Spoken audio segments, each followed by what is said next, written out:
अमृता पोकळ आणि प्रथमेश पोकळची मम्मी आई ज्यांना फार अनुभव आहे, कारण त्यांचे दोन्ही प्लेयर खूप दिग्गज होते त्यावेळी आणि खूप त्यांनी नॅशनल चॅम्पियन आणि काही नावच मिळाले त्यांना. त्यांच्या अनुभवाबद्दल आम्ही त्यांच्या मम्मीशी थोडंसं संवाद वाढवतो. तर आई मी काय बोलतो की ही आवड निर्माण कशी झाली दोघा मुलांना? हां, म्हणजे प्रथमेशला आवड निर्माण झाली कारण आम्ही गोपीनाथ नगरला राहत होतो. तिथे हे चेसची एक टुर्नामेंट होती सोसायटीची. मग प्रथमेश म्हणाला, की "पप्पांना मी ही टुर्नामेंट खेळू शकतो का? तुम्ही मला थोडं शिकवाल का?" पप्पा म्हणाले, "हो." मग त्यांनी थोडं शिकवलं आणि त्याला बक्षीस मिळालं त्या सोसायटीमध्ये. मग त्याला त्याची आवड निर्माण झाली आणि मग सोसायटीतच आमच्या एक फडके सर म्हणून आहेत, त्यांचा मुलगा आमच्या सोसायटीत राहतो, तो डॉक्टर आहे. त्यामुळे त्यांनी सांगितलं माझे आई-वडील क्लासेस घेतात आयडियल कॉलनीमध्ये. तर तुम्ही तिथे घालू शकता त्यांना. आठवड्यातनं 1 दिवस, 2 दिवस जसं जमेल तसं तुम्ही घालू शकता.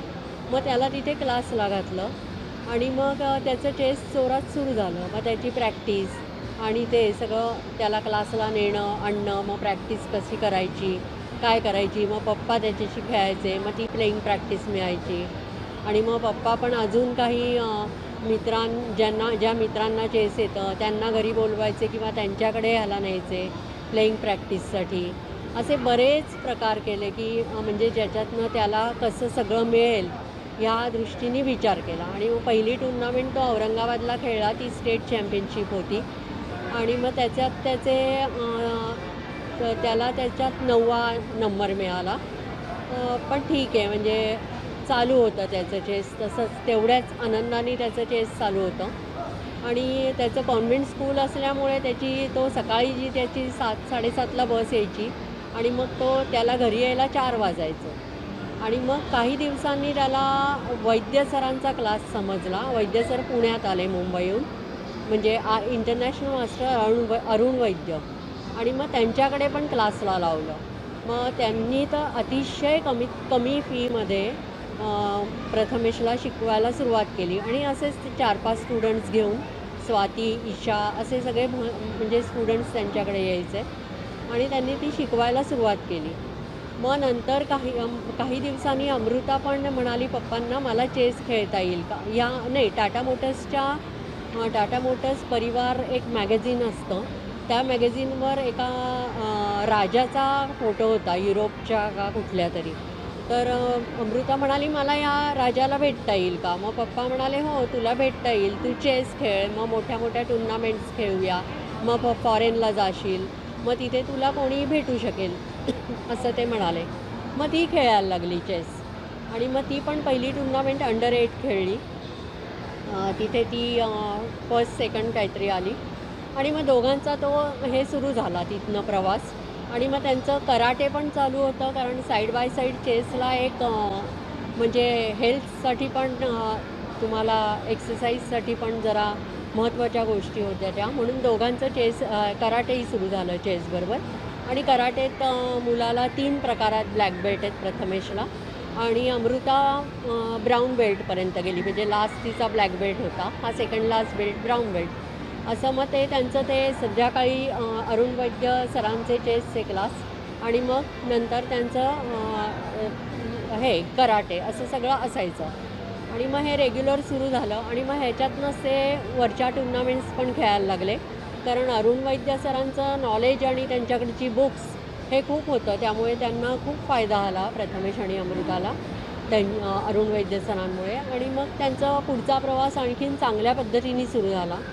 मग त्याच्यानंतर अमृता अंडर 16 नॅशनल चॅम्पियन झाली आणि प्रथमेश नॅशनल बी चॅम्पियन झाला.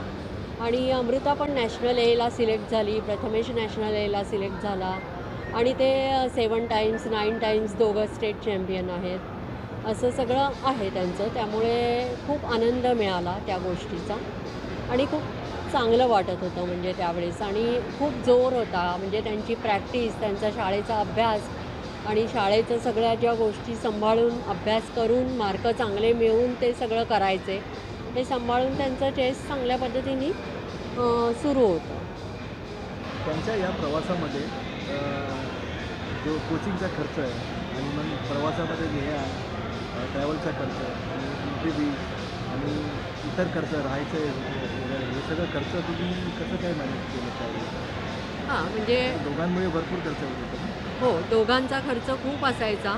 कारण प्रत्येक टुर्नामेंटला न्यायचं तर ते काही सोपं नव्हतं. जाण्या-येण्याच्या खर्चासाठी आम्ही पहिल्यांदा फॉर्म आणायचो पुणा डिस्ट्रिक्टकडनं. मग तो फॉर्म भरायचो. मग त्याला आम्हाला कन्सेशन मिळायचं. तिकिटाला कन्सेशन मिळायचं.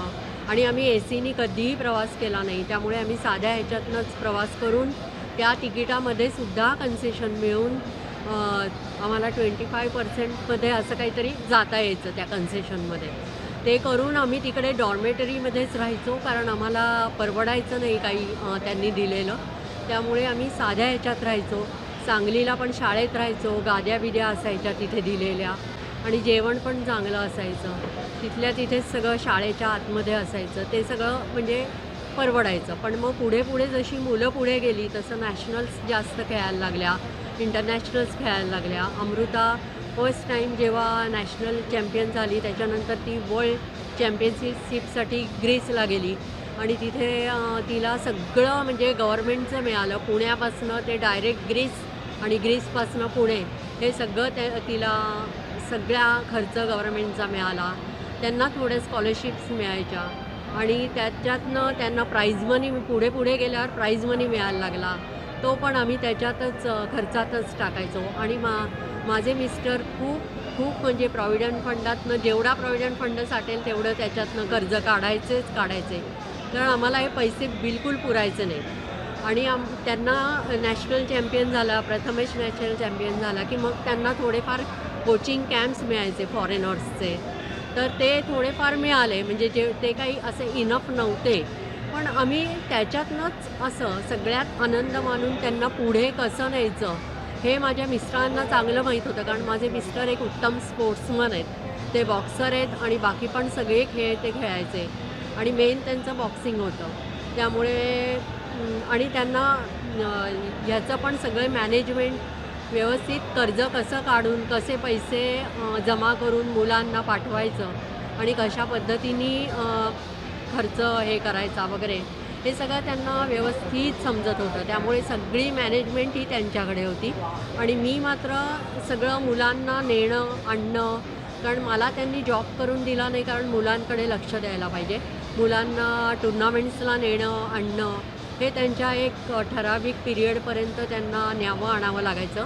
प्रथमेश आणि अमृतामध्ये पावणे 3 वर्षाचं अंतर असल्यामुळे जितक्या दिवस मी प्रथमेशला नेलं त्याच्यानंतर अमृता पण म्हणजे अमृताला पण नेईपर्यंत अमृता जितकी वयाने मोठी होईपर्यंत 9वी 10वीपर्यंत मलाच न्यावं लागायचं. तोपर्यंत मग नंतर मुलं एकटी जायला लागली आणि मग हळूहळू मग जरा आमची पण परिस्थिती थोडी सुधारत गेली, कर्ज फिटत गेलं आणि मग असंच करत आम्ही पण प्रॉव्हिडंट फंडाचं लोन काढून जेव्हा पहिल्यांदा सर्वात पप्पा मला श्रीलंकेला जायचे खेळायला काही झालं तरी, एशियन चॅम्पियनशिप होती, तेव्हा तो म्हणाला पप्पांना. मग पप्पांनी कर्ज काढलं, मग लॅपटॉप घेतला आणि त्या सेकंड हँड लॅपटॉप घेऊन मग त्याला पाठवलं आणि तिथे तो तिसरा आला. त्यांनी एवढं त्याच्यात नाव कमवलं की त्याचा IM टायटलच झालं. IMC तिसरा नाव म्हणून त्याचं टायटल झालं असं. तर त्याच्यामुळे ते इतकी मोठी अचीवमेंट झाली की खरंच की श्रीलंकेला पाठवून त्याला युनियन बँकेची एक स्कॉलरशिप मिळायची 3,000ची.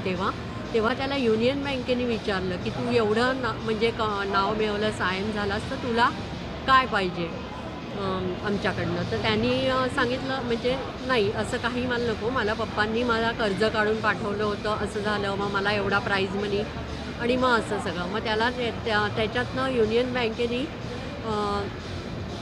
पण काहीतरी एक प्राईज मनी टाईप दिलं आणि शाळेत पण लॉयलाजमध्ये पण त्याला बेस्ट स्पोर्ट्समन अवॉर्ड मिळालं, ते 10,000 मिळाले आणि शिवछत्रपती अवॉर्ड त्याला स्टेट हायेस्ट अवॉर्ड मिळालं तेव्हा IM झाल्यामुळे. त्यामुळे त्याला शिवछत्रपती अवॉर्डचे 50,000 मिळाले.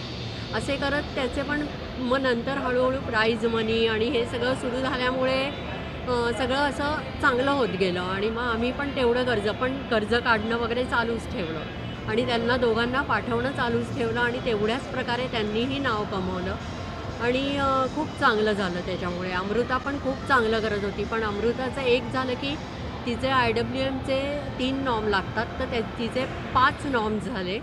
पण तिचं रेटिंग जे लागतं ते 2200 लागतं IWMला टायटल मिळवायला, आणि तिचं 2199 पॉईंट काहीतरी असे इतके होऊन ती जवळ पोचून, म्हणजे एक कणच राहिला होता फक्त. पण ती ज्या टुर्नामेंट्स नंतर खेळत गेली तर ते सापशिडीसारख्या त्या ओळीनी 4-5 टुर्नामेंट ती हारत गेली.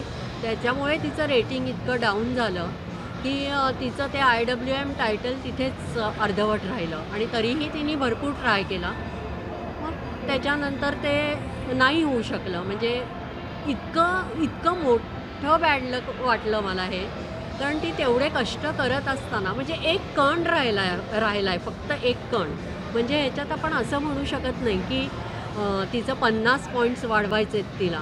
एवढासा कणभर राहिला आहे, म्हणजे इथे मी लकच समजते. आता प्रत्येकाचा विश्वास लकवर असतो नसतो, आणि ती ज्या पद्धतीने टुर्नामेंट खेळत होती, त्या जिद्दीने खेळत होती, तर ते म्हणजे इतकं ग्रेट होतं की ती हरत होती तरी ती खेळत होती. नाही मला मिळणार.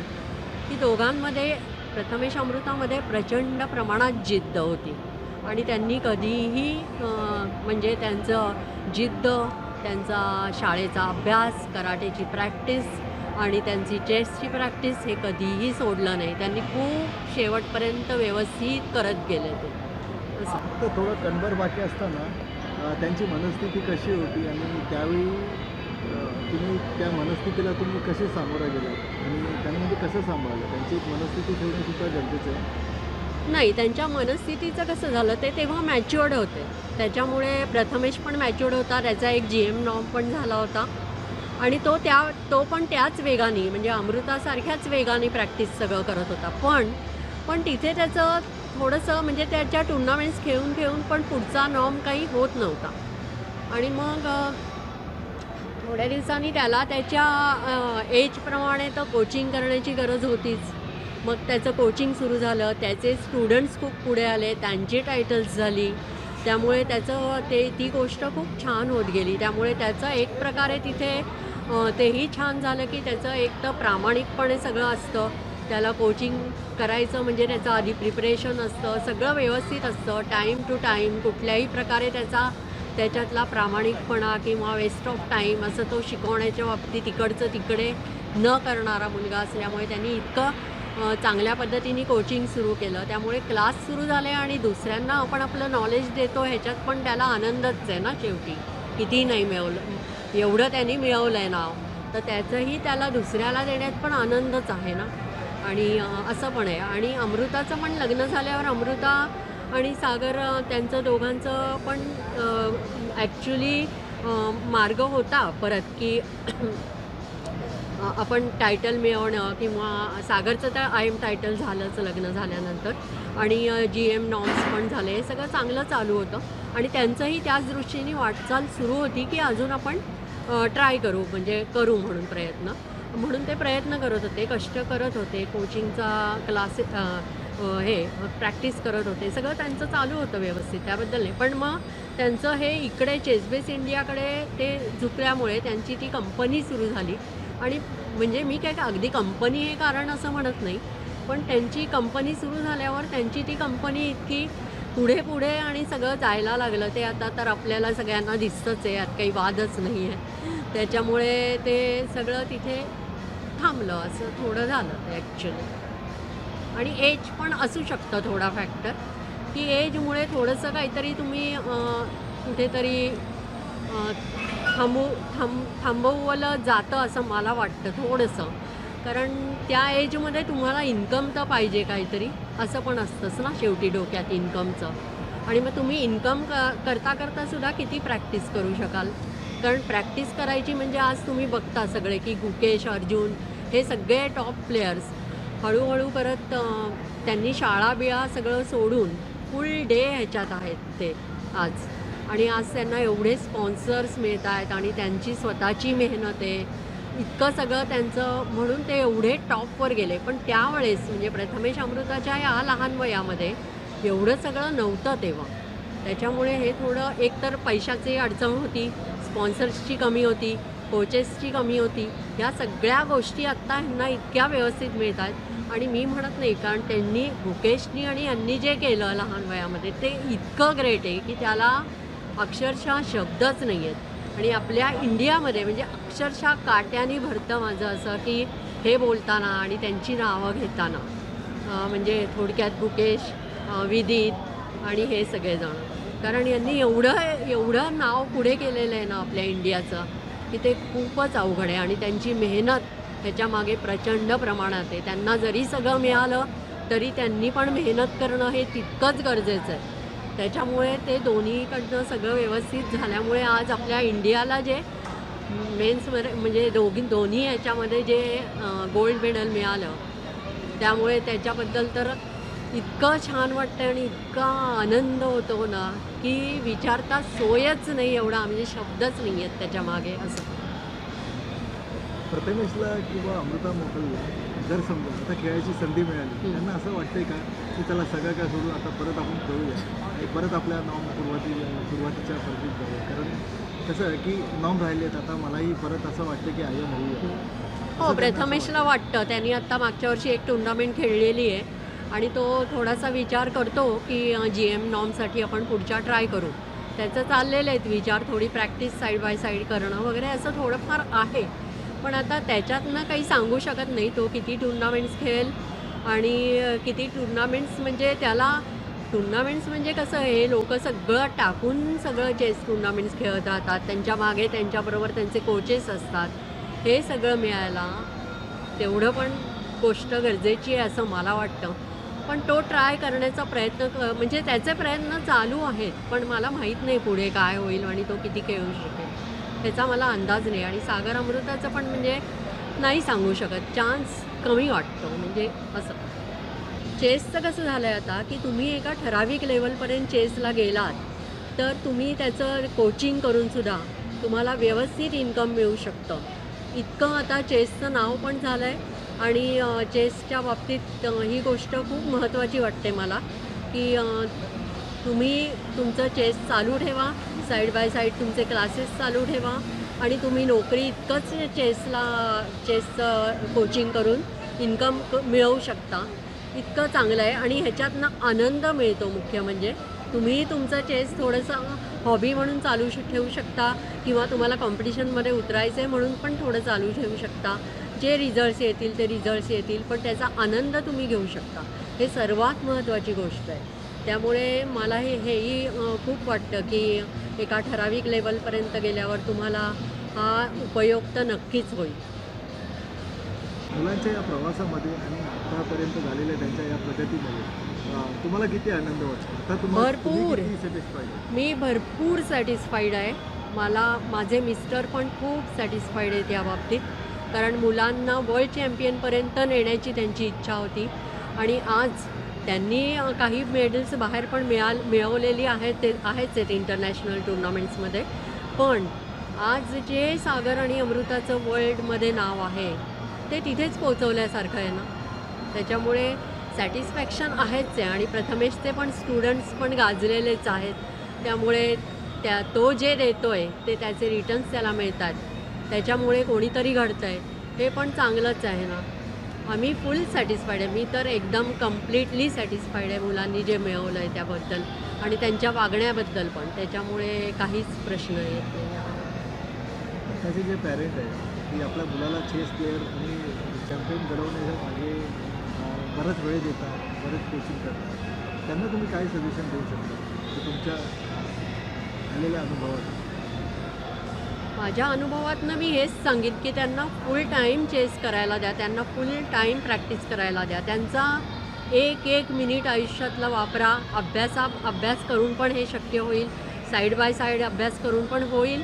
पाहिजे तर तुम्ही शाळेत जाऊ नका आणि घरी अभ्यास करून एक्झाम्स द्या, काहीही करा, पण तुम्ही त्याच्यातनं मार्ग काढा आणि तुम्हाला पटतंय ते करा. म्हणजे तुम्ही काही शाळा सोडाच असं मी म्हणणार नाही आणि सगळेच काही गुकेश होतील असंही नाही. पण तुम्ही तुमचा ट्राय करणं हे इतकं महत्त्वाचं आहे, कारण चेस आज इतकं चेसचं नाव झालं आहे आणि आता हे गोल्ड मेडल्स 2 आलेले आहेत आपल्या इंडियाकडे. त्याच्यातनं तर एवढं सगळं नाव झालं आहे ना चेसचं. त्यामुळे तुम्ही तुमची मेहनत जर का जितकी करता येईल तितकी करा, पण तुम्ही बाकीच्या गोष्टींना वेळ अतिशय कमी द्या. तुम्ही मूव्हीज आणि सगळ्या बाकीच्या गोष्टी थोडंफार तुम्ही ठेवा तुमचे महिन्यातले काही 2 दिवस. पण तुम्ही कष्ट एवढे करा की तुमच्या आयुष्यातला एक एक मिनिट तुम्ही वापरला गेला पाहिजे. तरच त्याचा उपयोग आहे. कारण प्रचंड मेहनत केल्याशिवाय पुढे जाऊ शकत नाही आणि कॉम्पिटिशन प्रचंड प्रमाणात वाढलेली असल्यामुळे हे पॉसिबल नाही आहे. त्याच्यासाठी तुम्हाला सगळा त्याग करावाच लागेल. तुम्हाला बर्थडे पार्टीज अमकं तमकं हे सगळं कमीत कमी प्रमाणात करायला पाहिजे. अगदी कमीत कमी प्रमाणात थोडासा आनंद घेण्यासाठी. पण बाकीचा वेळ तुम्ही सगळा जर का ह्याच्यासाठी खर्च केलात तर तुम्ही निश्चित पुढे येऊ शकता. आणि चेसला आज तुम्ही चेस शिकलात तर त्याचे ब्रेनसाठी तर खूपच फायदे आहेत. तुमच्या ब्रेन डेव्हलपमेंटसाठी तो एक प्रकारचा एक्सरसाइज आहे. हे तर सगळ्यांना माहिती आहे आजकाल. त्याच्यामुळे काही प्रश्नच येत नाही आहे. तर ते केलंच पाहिजे. आणि सांगायचं अजून एक गोष्ट म्हणजे माझ्या मुलाला माझी सून पण खूप सपोर्ट करते. तिलाही खूप वाटतं की यांनी पण चेस खेळावं, चेस अजूनही टुर्नामेंट्स खेळाव्यात. ती PhD आहे, तिची PhD झाली आहे. त्याच्यामुळे मग तिचाही फुल सपोर्ट आहे अजूनही की त्यांनी खेळावं असं. त्यामुळे थोडं मला अजूनही वाटतं की चान्सेस आहेच आहेत त्याचे. तो प्रयत्न करतो आहे. बघूया. झालं नाही झालं तरी मला काहीही त्याच्यात नाही. कारण मी आजपर्यंत जे मिळवलं आहे मुलांकडनं ते त्याच्यामध्ये मी कम्प्लिटली समाधानी आहे. प्लेयरच्या आयुष्यात यश आणि अपयश या दोन्ही गोष्टी आहेत. आहे. यशला आणि अपयशला तुम्ही पॅरेंट म्हणून कसं सामोरं जायचं? तर त्यावेळी त्यांची परिस्थिती, त्यांची मनाची मनस्थिती वेगळी असते. त्यामुळे पॅरेंटनी त्यांच्याबरोबर कसं डील करावं? हो, कारण काय झालं म्हणजे माझ्या मुलाला एका टुर्नामेंटमध्ये खूप खराब परफॉर्मन्स झाला. अगदी सुरुवातीच्या काळातला. मला काही कळत नव्हतं कारण मी स्पोर्ट्स पर्सन नाही आहे. त्याच्यामुळे मी रडत घरी आले. म्हटलं काहीच नाही होत आहे, मग कसं करायचं असं असं सगळं मी खूप रडले. तर पप्पा म्हणाले की आपण त्यांना किती दिलं आहे हे बघ ना तू आधी. तू जर का बाहेरचे मुलं, जो मुलगा आत्ता प्रथमेशची खेळला निखिल भुते, त्याच्याबरोबर त्याचा कोच आला होता. त्याचं कोचिंग रेग्युलर चालू आहे. तर प्रथमेशला आपण आत्ता सुरुवात केली आहे आणि आपण एवढं त्याला देऊही शकलो नव्हतो. त्यामुळे ही गोष्ट काहीतरी अंडर 10ची आहे. त्यामुळे त्यांनी मला इतकं समजावलं कारण ते स्वतः स्पोर्ट्समन आहेत आणि ते कधी मुलांना हार जीतवरनं कधीच ओरडले नाहीत. त्याच्यामुळे तुम्ही तिथे बसून इकडे तिकडे बघितलं किंवा इकडे तिकडे उठून दुसऱ्यांचे सतत गेम बघितले किंवा अशा काहीतरी गोष्टी केल्या की तुमचं कॉन्सन्ट्रेशन तुमच्या बोर्डवरनं जात आहे तरच ते ओरडलेत. पण अशी पण वेळ फार कमी आली आहे आणि हार जीतवरनं त्यांनी आरडाओरडा कधीच केलेला नाही आम्ही दोघांनी पण. मला त्या दिवशीपासून मग ह्या गोष्टी सगळ्या त्यांच्या पटल्यामुळे मलाही असं वाटलं की हे किती बरोबर आहे. ही गोष्ट माझ्या लक्षातही आली नव्हती. आपण त्यांना काय दिलं आहे आणि किती दिलं आहे हे आपलं होईल ना हळूहळू. पेशन्स ठेवायला पाहिजे आपण पण. असं करून मग मी पण नीट झाले आणि मग त्यांना चांगल्या पद्धतीने घेऊन जाऊन मग सगळं असं म्हणजे तिथे मला खूप टेन्शन यायचं, रडायला यायचं. पण ते हळूहळू माझं बंद झालं काही दिवसांनी. थँक्यू, धन्यवाद. तुम्ही ज्या हित गोष्टी सांगितल्यात पॅरेंटला सुद्धा याचा खूप फायदा होईल. हो हो, नक्कीच नक्कीच होईल. प्रश्नच नाही. आणि बरेच लोकांना मार्ग कळत नाही, दिशा कळत नाही हो आणि काय करावं. कारण पॅरेंटिंग हे कसं आहे की खूप हार्ड गोष्ट आहे तसं बघायला गेलं तर. मुलांबरोबर कसं डील करायचं हे सगळं कसं तुम्ही योग्य तऱ्हेने सांगितलं. खूप खूप धन्यवाद. थँक्यू. थँक्यू.